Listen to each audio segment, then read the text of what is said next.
Welcome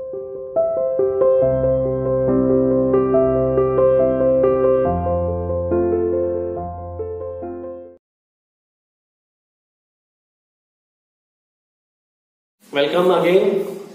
आशा करता हूं कि आप हेल्दी होंगे, मोटिवेटेड होंगे, एनर्जेटिक होंगे।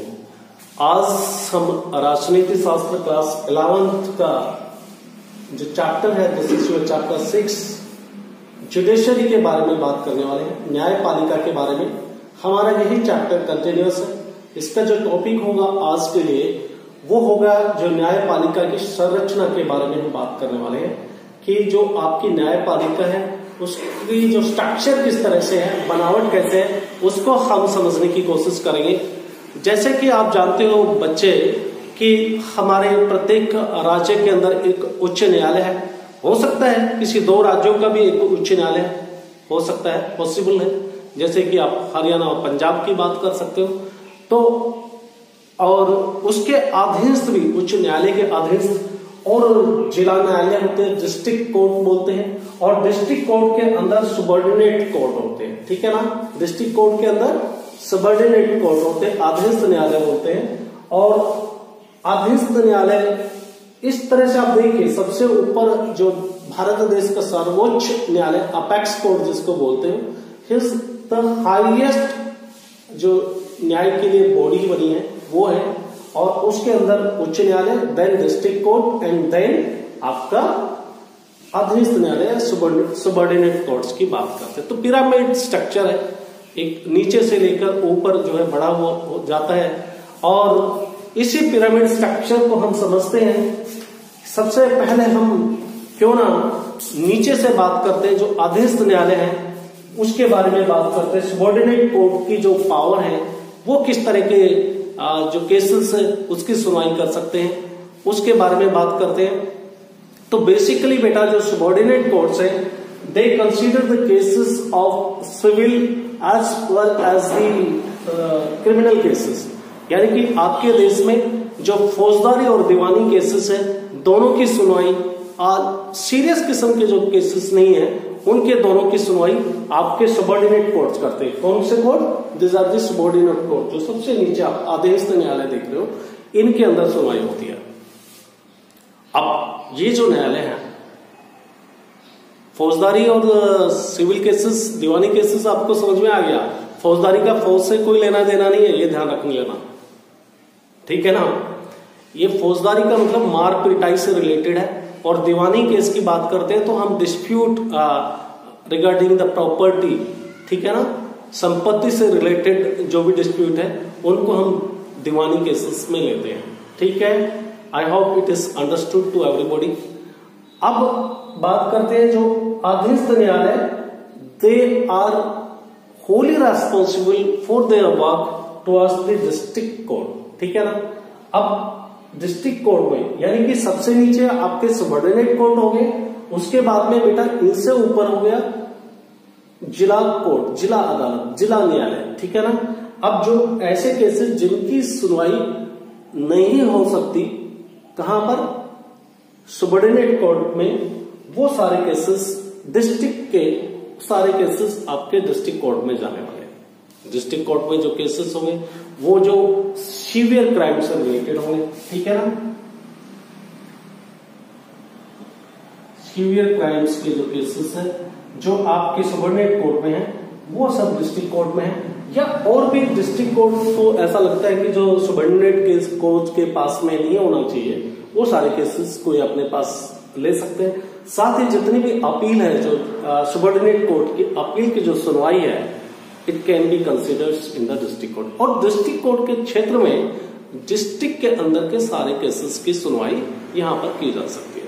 तो हमने सबऑर्डिनेट कोर्ट देखा और डिस्ट्रिक्ट कोर्ट के बारे में एक किस्म से बात करें तो उसके फंक्शन के बारे में हमने बात कर लिया। अब इसके बाद में डिस्ट्रिक्ट कोर्ट से जो पिरामिड स्ट्रक्चर की जब हम बात करें तो यह आता है आपका उच्च न्यायालय, ठीक है ना। अब उच्च न्यायालय है वो हर स्टेट का सबसे बड़ा न्यायालय है, ठीक है ना। तो इसकी जो पावर है, इसके जो अधीनस्थ न्यायालय है, जो इससे छोटे न्यायालय हैं, उनके ऊपर सारी पावर, यानी कि जो भी आपके डिस्ट्रिक्ट कोर्ट से रिलेटेड जो अपील है, this appeals can be here right. और इसके साथ ही आपकी जो फंडामेंटल राइट्स हैं उससे रिलेटेड कोई भी बात है, राइट। फंडामेंटल राइट्स के लिए रिट इश्यू करने की जो अधिकार क्षेत्र है सुप्रीम कोर्ट के साथ में इसके पास में भी है, रिट इश्यू करते हैं, राइट। यानी कि फंडामेंटल राइट से रिलेटेड अगर आप के किसी का मौलिक अधिकार का हनन होता है तो you can go before the high court और रिस्पेक्टिव स्टेट के हाई कोर्ट के पास जाके आप अपनी अपील, अपनी पेटिशन, अपनी गुहार लगा सकते हो। एंड अगर उनको लगेगा कि yes there is a violation of your fundamental rights, they will issue the writ against the government और एन इंडिविजुअल और ए ग्रुप ऑफ इंडिविजुअल। यानी कि सरकार ने अगर आपके फंडामेंटल राइट्स का वायलेशन किया है तो ये सरकार के खिलाफ भी रिट इश्यू कर देते हैं, और इसी के साथ में किसी ग्रुप ऑफ इंडिविजुअल है तो उसके अगेंस्ट भी। यानी कि इनकी पावर अपने आप में स्टेट के अंदर सबसे सुप्रीम कह सकते हो, सुप्रीम है। अब और बात करेंगे इसके बारे में।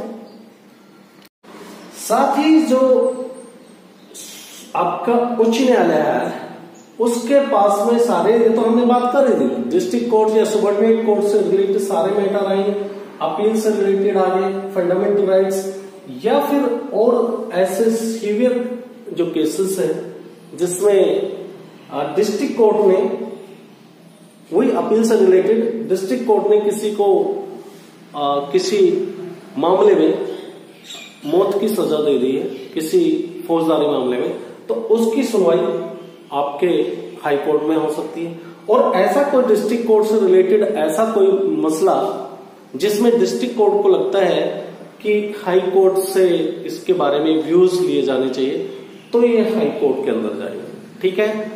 इस तरह से आपके हाई कोर्ट यानी कि आपके स्टेट के अंदर जो सबसे सुप्रीम व्यवस्था है जुडिशरी की, that is your high court. और हाई कोर्ट के थोड़ा सा हम चर्चा कर लेते हैं जब यहाँ पे बात कर रहे हैं, तो इसके जो हाई कोर्ट के जो जजेस है या चीफ जस्टिस है उसका जो अपॉइंटमेंट है उसमें किसका रोल रहता है। हालांकि ये आपके स्ट्रक्चर से थोड़ा सा बाहर है, लेकिन बात करते हुए कनेक्ट करते हुए चलते हैं। हाई कोर्ट का जो चीफ जस्टिस है उसका अपॉइंटमेंट करने के लिए the governor of the state with the due consultation with the president of India, ठीक है ना। वो गवर्नर ऑफ स्टेट जिस राज्य के उच्च न्यायालय के चीफ जस्टिस का अपॉइंटमेंट होना है वो राष्ट्रपति के साथ में कंसल्टेशन करने वाले हैं, इसी के साथ में चीफ जस्टिस ऑफ इंडिया के साथ में भी होना है, right. Chief Justice of India से भी उन्होंने कंसल्टेशन करना होगा। अपने देश का जो मुख्य सर्वोच्च न्यायालय है, सर्वोच्च न्यायालय के जो चीफ जस्टिस है उससे ड्यू कंसल्टेशन करना होता है। अगेन फिर उसके बाद में that the file goes to the law ministry, law ministry के बाद में फिर जो भी प्रोसीजर है उसका अपॉइंटमेंट करने का हो जाता है, ठीक है ना।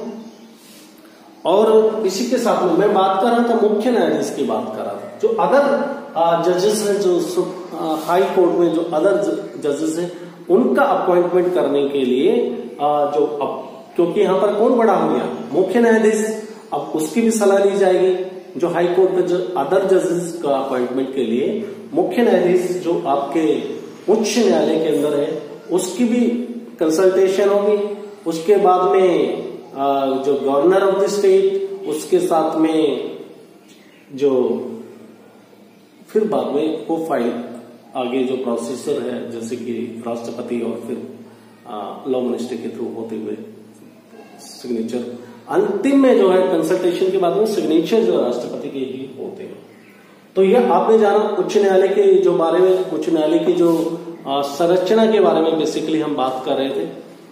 अब बात कर रहे थे सर्वोच्च न्यायालय की, जो सर्वोच्च न्यायालय की जो संरचना है वो अपने आप में बेमिसाल है। मैं बातें करता हूं तब भी हमेशा मैं बोलता हूं इसकी जो पावर है, फंक्शन है, वो भी बेमिसाल है।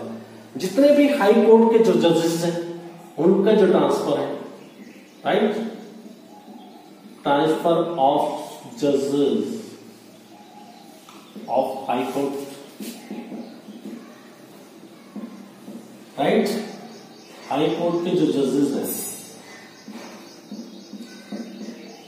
उनका अपॉइंटमेंट, उनके ट्रांसफर और इनफैक्ट अपॉइंटमेंट में भी जो चीफ जस्टिस का तो रोल है ही, और उनके जो transfer of the cases, even the cases which comes under the jurisdiction of the high court, वो सारे केसेस जो अधिकार क्षेत्र में तो आते हैं आपके हाई कोर्ट में, लेकिन उसमें ऐसा कोई कानूनी पहलू छिपा हुआ है कॉन्स्टिट्यूशन की डेफिनेशन, इंटरप्रिटेशन से रिलेटेड हो, ठीक है ना, कॉन्स्टिट्यूशन का जो इंटरप्रिटेशन हो,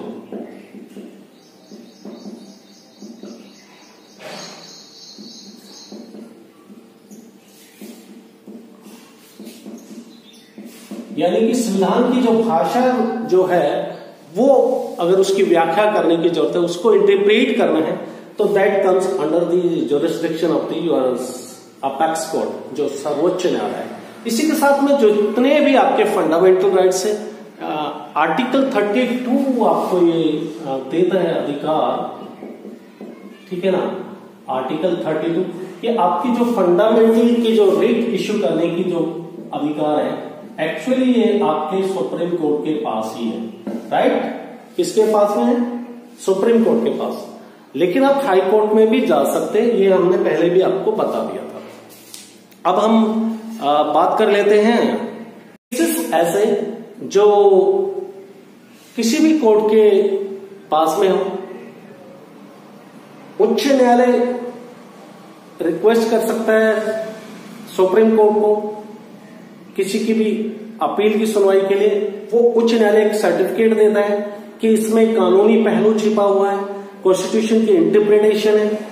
उस सर्टिफिकेट में को लेकर जो इंडिविजुअल जाता है सुप्रीम कोर्ट और उसकी सुनवाई होती है, यानी कि अपील करने के एक तरीका है। ऐसा भी नहीं है कि सुप्रीम कोर्ट जो उच्च न्यायालय से एक सर्टिफिकेट होना ही जरूरी है। When the supreme court consider कि नहीं इसकी सुनवाई हमारे पास होनी चाहिए, that can also be considered in the supreme court.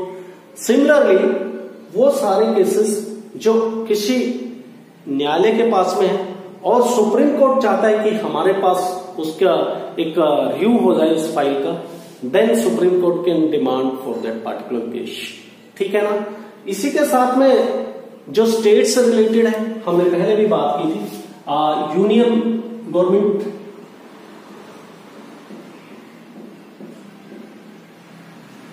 आपके देश की सरकार और स्टेट के बीच में कोई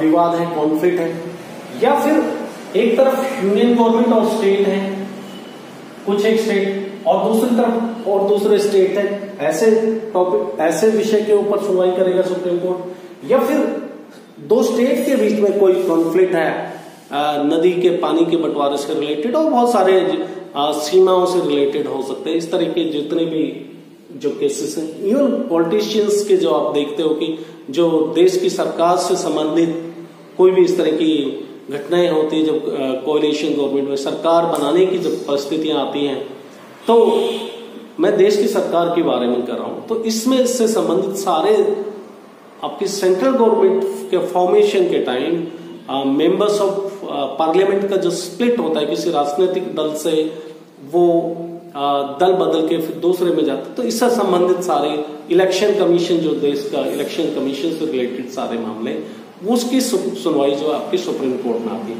यानी कि it is the apex body of the your judiciary, और इसके नीचे वो सारे आपके न्यायालय आते हैं देश के, और इन सबकी सुनवाई एक चैनल है।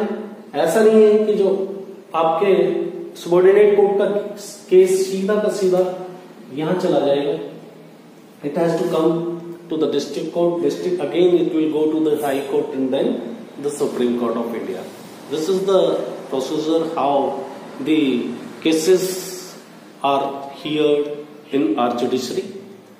और जितने भी अपॉइंटमेंट ऑफ जजेस का तो मैंने बात कर ही दिया, जो हाई कोर्ट के हैं या फिर हाई कोर्ट, सुप्रीम कोर्ट के, इवन और दूसरे जो जजेस का अपॉइंटमेंट है, एड हॉक बेसिस के कुछ टेम्परेरी कुछ समय के लिए जजेस का अपॉइंटमेंट किया जाता है, वो इसके ज्यूरिसडिक्शन में आता है।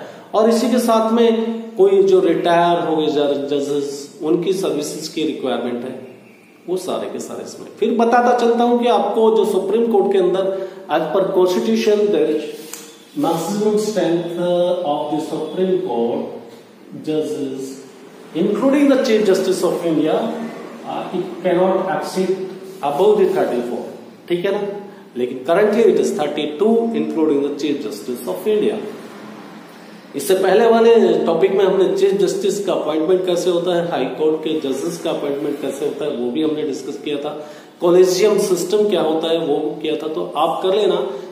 This topic even this chapter is very important for the point of view of the examination as well as for the competitive examination.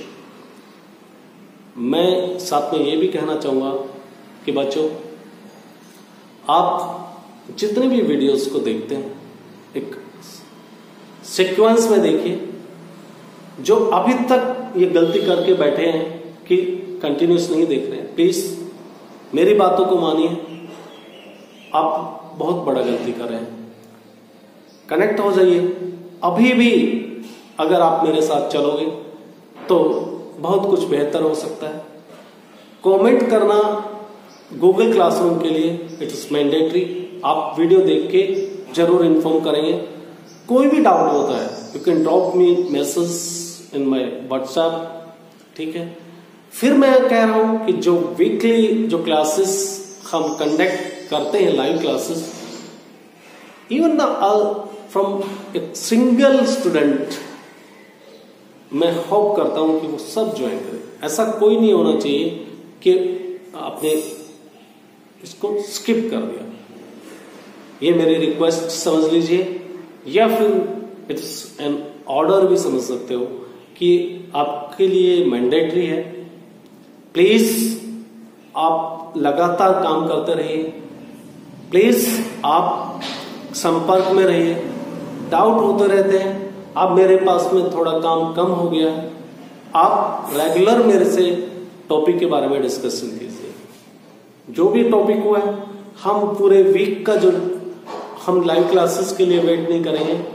आप कभी भी किसी भी दिन हमसे मैसेज करके, बहुत सारे बच्चे कर रहे हैं, बहुत कुछ बाकी है, आप क्लियर कीजिए अपने डाउट। इसी के साथ आज का जो topic structure of the judiciary, मुझे लगता है कि आप सब समझ गए होंगे। अगर ऐसा है तो आज के लिए यह साइन ऑफ करते हैं, फिर दोबारा मुलाकात होगी नए टॉपिक के साथ। Good bye, stay home, stay safe, thank you.